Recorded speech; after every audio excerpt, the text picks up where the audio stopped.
Herzlich willkommen zu meinem dritten Versuch, Mais Aufmerksamkeit zu erlangen. Nennt's wie es wollt, ich nenn's schön schlau Zuschauerfrage. Die perfekte Chips-Marinaden-Emulsion. Das Ganze ist inspiriert durch folgende Szenen.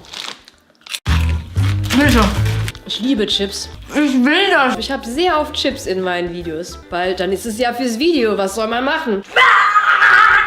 So, da hinten ist schon ein Wochenmarkt und ich begebe mich jetzt auf die Suche nach der Grundzutat. Tja, das war vielleicht eine Pleite. Letzte Woche haben sie angeblich alle noch das gehabt. Zeit ist um. Ich soll es mal im Bioladen versuchen, haben sie gesagt. Der Biomarkt hatte auch nichts mehr, hat mir auch nur noch Wochenmarkt empfohlen. Das ist ja wieder super gelaufen. Was mache ich denn jetzt? Haben Sie vielleicht noch Grünkohl bei Ihnen im Laden? Ja, dann ist dann Problem gelöst. Ich habe mir aber noch Backup-Gemüse besorgt. Chips kann man ja aus allem Möglichen machen. Aber gerade wenn man es nicht frittiert und nicht backt, ist es eigentlich am besten, das aus Grünkohl zu machen, weil es dann schön crunchy wird. Und wer jetzt sagt, das schmeckt ja überhaupt nicht. Das mit den Chips ist genauso wie bei Koteletts aus Muskelfleisch. Der Geschmack, der kommt eigentlich erst durch die würzige Marinade. Na, dann gehen wir da gleich mal hin. Das Projekt kann weitergehen.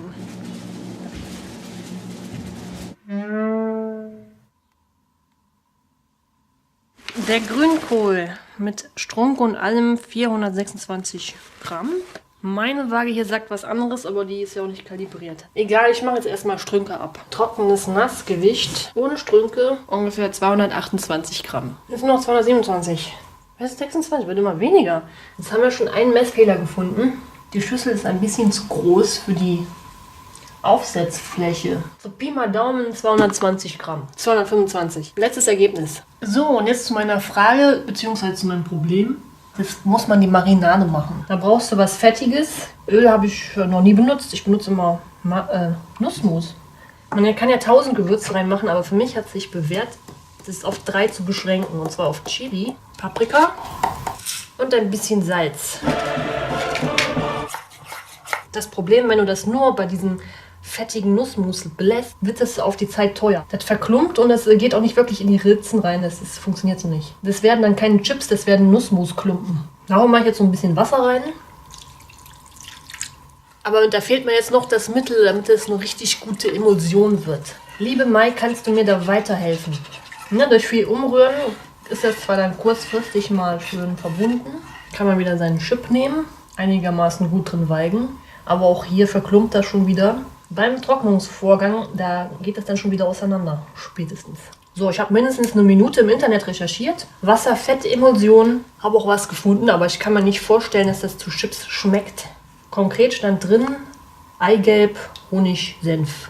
Meinen die jetzt mit Senf wirklich Senfsaat oder so einen fertigen Senf? Mit Wasser, Apfelessig, Senfkörnern, Steinsalz, Ingwer, Nelke und Kurkuma zum Beispiel?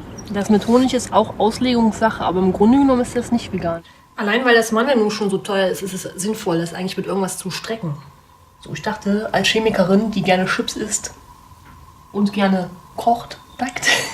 Normalerweise stehen Chemiker natürlich nicht am liebsten vor der Kamera, sondern richtig, in der Küche. Du musst nur gucken, dass du es bei der richtigen Probennummer hier einträgst, die Ergebnisse. Und wir sollten sowieso noch jemanden suchen, weil statistisch brauchen wir mindestens 3.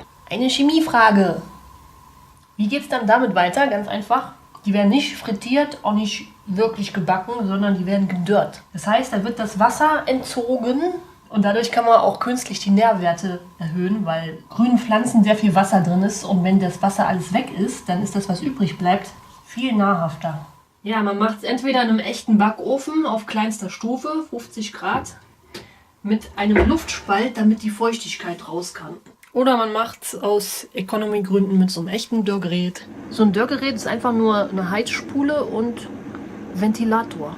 Mit anderen Gemüsearten geht das mit Dörrgerät nicht ganz so gut. Jedenfalls kann ich das nicht so gut, weil die werden nicht richtig knusprig. Die werden nur plätschert. Die Kunst ist, das so dünn wie möglich zu machen.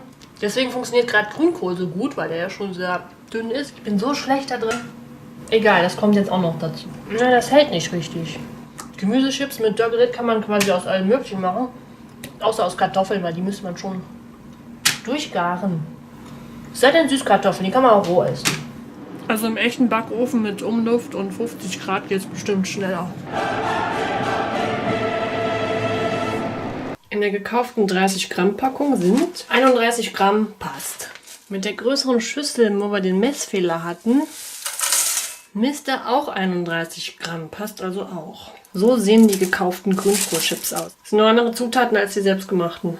In der 75 Gramm Packung sind 76 Gramm, passt. 77 passt auch. Gekaufte Gemüsechips. Schick. Folgende Zutaten. Die selbstgemachten ergeben 264 Gramm. Wie gesagt, ein großer Anteil ist bestimmt dieses Mandelmus. Das Mandelmus, was sich aufgrund des fehlenden Emulgators hier so klumpenhaft äußert. Das kann man auf jeden Fall noch verbessern. So, die selbstgemachten Gemüsechips sind auch 31 Gramm. So sehen sie aus. Die hören sich auch einigermaßen knusprig an. Machen wir mal den Geschmackstest endlich. Die gekauften Grünkohlchips. Die selbstgemachten sind schon mal genauso knusprig. Sind natürlich viel besser als die gekauften. Hm? Was soll ich jetzt sagen? Man sieht schon, hier ist jetzt noch mehr Fett dran. Deswegen schmecken die selbstgemachten jetzt weniger nach Grünkohl als die gekauften. Und mehr nussig. Die gekauften Gemüsechips. Sehr knusprig. Das sind ja auch gebackene. Schonend gebacken. Kein Wunder, dass die knusprig werden. Die gedörrten selbstgemachten. Eine rote Beete. Knuspert nicht so. Ein Stück Pastinake. Pastinake knuspert mehr. Schmeckt auch noch mehr nach echtem Gemüse irgendwie. Als die hier. Bei den gekauften schmecken die verschiedenen Gemüsearten fast gleich. Sehr nach Sonnenblumenöl. Bei dem gedörrten kannst du auch blind sagen, das ist rote Beete. Eindeutig. Ich habe kein Energiemessgerät und habe deswegen den Hersteller angeschrieben vom Dörrgerät, ob der so eine Hausnummer hat für den Verbrauch. Hat er nur zurückgeschrieben, ja, da ist so ein Temperatursensor und je nachdem, wie das befüllt ist, wie die Luftfeuchte ist, wie die Umgebungstemperatur ist, wird das anders geregelt mit der eingespeisten Leistung. Und der Hersteller war auch nicht dazu zu bewegen, mal so einen Standardwert für Leerlauf anzugeben. Also je nach Nebenbedingungen brauche ich so 8 bis 12 Stunden bei 40 Grad, um das zu machen. Und für eine genaue Energiebilanz muss ich noch mal mehr recherchieren. Kann ich jetzt nicht sagen. Und das will ich auf jeden Fall noch rausfinden für den Klimawandel. Dann bleibt mir nur noch zu sagen, eigentlich kaufe ich ja nie Chips. Nur für so ein Video.